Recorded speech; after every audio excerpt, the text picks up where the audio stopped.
బీహార్ విజయంలో నితీష్ చరిష్మా పనిచేసిందా? ఓటర్లు నితీష్ ను ఎందుకు నమ్మారు? ఆయన రాజకీయ చతురత ముందు మహాగఠబంధన్ కుదేలైందా? సుశాసన్ బాబు ఎత్తుగడలు ఎన్డీఏ కూటమిని విజయ తీరాలకు చేర్చిందా? బీహార్లో ఎన్డీఏ కూటమి మరోసారి సత్తా చాటడంలో నితీష్ పాత్ర ఎంత?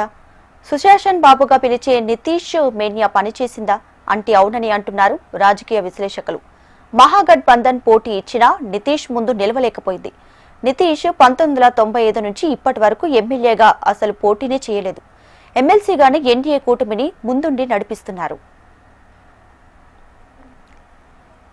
తాజా ఎన్నికల్లోనూ నితీష్ రాజనీతిని చాటుకున్నారు. శత్రువులైనా మిత్రువులైనా ఆయన చాణక్య నీతికి సలాం అంటారు.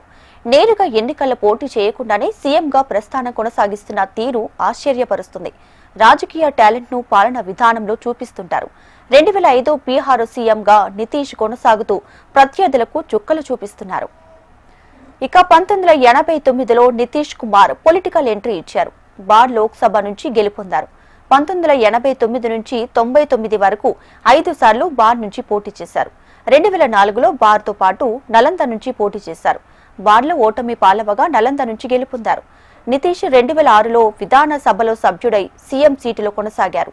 ప్రస్తుతం ఎమ్మెల్సీగా ఉన్న ఆయన 4వసారి సీఎం సీటుపై కన్నేశారు.